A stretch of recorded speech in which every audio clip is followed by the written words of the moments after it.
Olá, muito bom dia para você. Graças a Deus, mais um dia abençoado, um dia poderoso que nós temos, uma terça-feira para nós estabelecermos coisas na nossa vida, na nossa rotina, hábitos corretos, saudáveis, decisões em nome de Jesus. Hoje, às 19 horas, um culto abençoado, especial comigo e com a Mariana para a troca do coração. Então, venha, faça parte, esteja conosco em nome de Jesus.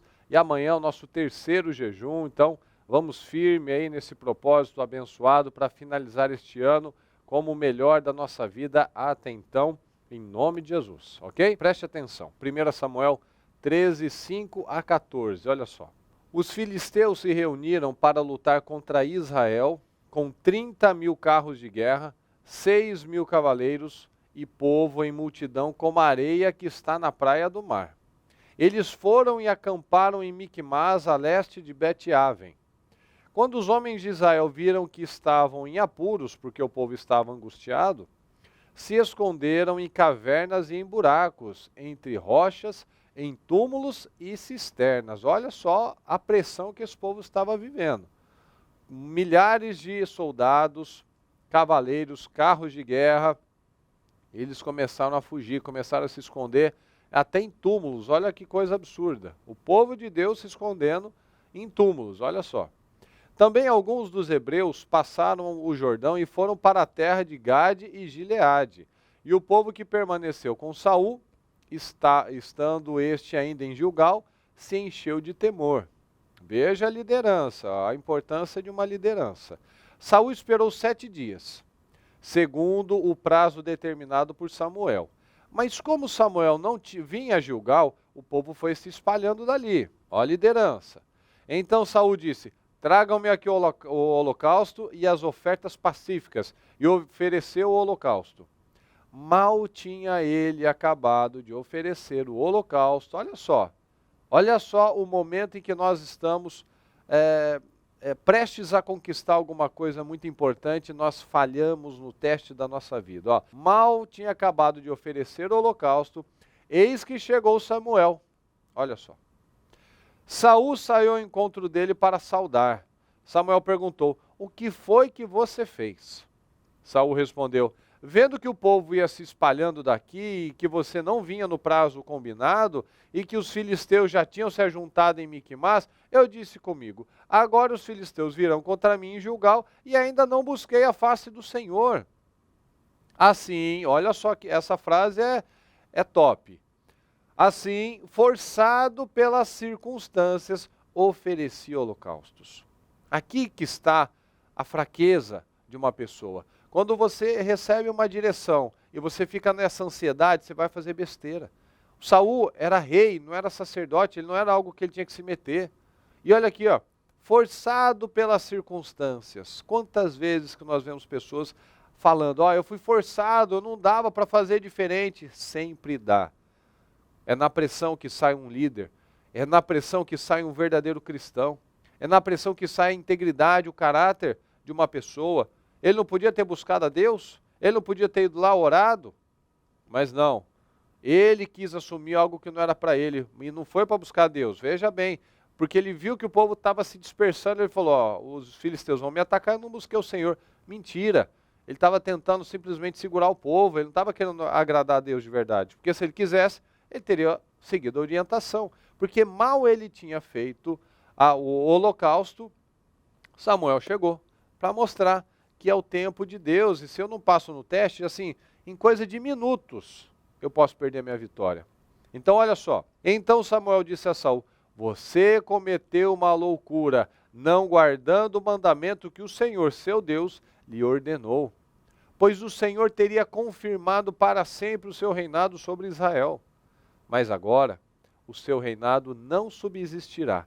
O Senhor buscou para si um homem segundo o seu coração, alguém que obedece, e já lhe ordenou que seja príncipe sobre o seu povo, porque você não guardou o que o Senhor lhe ordenou. Então veja bem, são em momentos assim que pode ser o teste da sua vida. Saul esperou 7 dias, foi combinado. Mas mal ele tinha feito o sacrifício, o holocausto, Olha o Samuel lá aparecendo, mostrando que estava tudo bem, mostrando que Deus tinha o controle de tudo, porque a palavra não exagera. Ele falou, mal ele tinha feito isso, o Samuel apareceu. Ele não suportou a pressão dos inimigos, não suportou a pressão dos soldados, ele era muito fraco. O Samuel não chegava, não vai chegar, cedeu. Ele ficou olhando para as circunstâncias, tem milhares de soldados, cavaleiros, carros, e eu estou aqui.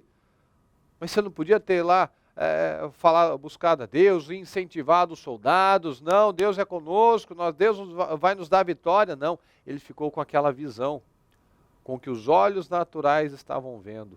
E quando nós vamos e estamos aqui, ó, em vez de ficar com a palavra, com a promessa, com a verdade que sai da boca de Deus, eu começo a ficar envolvido com os problemas. Eu começo a ficar envolvido com as pressões, pressão da vida, pressão de pessoas, pressão. O que sai de você? Você tem passado nos testes? Então, a gente vê muito isso, as pessoas casam, depois se separam, fazem besteiras, começam uma coisa, para de novo, começa uma coisa, desiste, começa uma atividade física, desiste, começa um propósito como esse e logo desistem. Por quê? Porque não tem substância, não tem raiz, não colocam força, foco, não creem na palavra, não ficam com o que Deus havia falado.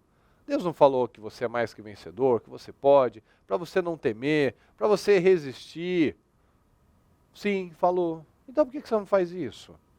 Deus não falou que se você ficar vivendo de orgulho, vivendo de passado, de sentimentos medíocres, malignos, coisas que já não cabem mais para você, você vai ficar estagnado, você vai ser derrotado, você vai ser envergonhado. Falou. Então por que você continua mantendo isso? Então, são testes que nós temos que passar todos os dias. Às vezes um teste no casamento. Puxa vida, quantos testes nós temos no casamento? Testes no trabalho, testes da nossa vida espiritual. Às vezes você não está com vontade, você não quer ir na igreja, você não quer orar, você não quer achar o programa, você não quer ler a palavra. Quem está vencendo essa batalha interna? A palavra diz que a carne e o espírito estão em conflito. Quem está sendo alimentado aí? Está sendo alimentado a carne ou está sendo alimentado o espírito? Então, a palavra nos ensina que quem espera não é aquele que fica sentado, esperando alguma coisa acontecer. Não, quem espera é aquele que confia no Senhor. Então, tudo que envolve a parte natural, a parte dele, ele está fazendo. Eu estou orando, eu estou jejuando, eu estou buscando, eu estou vigiando a minha mente, e Deus está fazendo a parte dele. Porque esse esperar é a pessoa confiar no Senhor. Então, o Senhor não disse que Samuel ia chegar? Pronto, motiva o povo, né? Organiza as coisas, vai ele orar, vai ele clamar a Deus. Quando o Samuel chegar, ele vai fazer a parte dele, mas enquanto o Samuel não chega, eu vou fazer a minha parte. Então creia, a palavra de Deus não mente, Deus não mente. Nós podemos começar uma coisa e parar, mas se Deus falou, ele vai até o final, ele vai manter o que ele falou. Então nós vemos aqui, muitos cometem loucuras como Saul fez, por simplesmente não priorizar o que Deus havia falado. Aí eu prefiro fazer o que eu quero fazer. Então, guarda isso. O Senhor não diz para você esperar, o Senhor não diz para você confiar, o Senhor não diz para você fazer a sua parte, que Ele vai fazer a dele. Então confia. Deus não dá sugestões, Ele dá ordens, Ele dá mandamentos. Ele me fala, é assim que vai funcionar e é assim que vai dar certo. Pronto. Não tenta querer saber mais que Deus, não tenta querer fazer o seu jeito. Não vai funcionar do nosso jeito, vai funcionar do jeito do Senhor.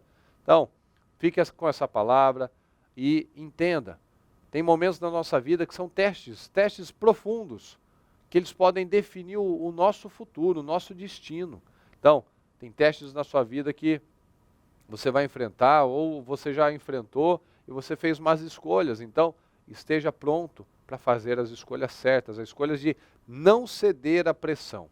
Não acreditar no que seus olhos estão vendo, mas confia. Confia, no último minuto Deus vem e traz o refrigério, no último minuto Deus vem e traz a solução, como aconteceu. Quando ele fez o erro, quando ele cometeu a loucura, olha o Samuel lá aparecendo. Então, não ceda às pressões, amém? Vamos orar neste momento. Deus Todo-Poderoso, estamos aqui na sua presença, meu Pai. Mais uma vez, nós te agradecemos por essa mensagem abençoada. Eu peço que o Senhor venha nos abençoar, nos derramar da sua graça, do seu favor, que o Senhor venha nos favorecer dia após dia, com autoridade, com unção, com poder, com força, meu Pai, que nós venhamos a passar em cada um dos testes que nós venhamos a nos defrontar, meu Deus, e que o Senhor venha nos capacitar a crescer dia após dia, avançando nessa fé, nesse estilo de vida, nessa mentalidade, Senhor, poderosa, em nome de Jesus. E nós te agradecemos por mais este dia, esta oportunidade que o Senhor nos dá, em nome de Jesus. Muito obrigado, Senhor. Amém, amém e amém. Graças a Deus. Você tem um dia abençoado, poderoso, em nome de Jesus. E se o Senhor não voltar hoje, até amanhã.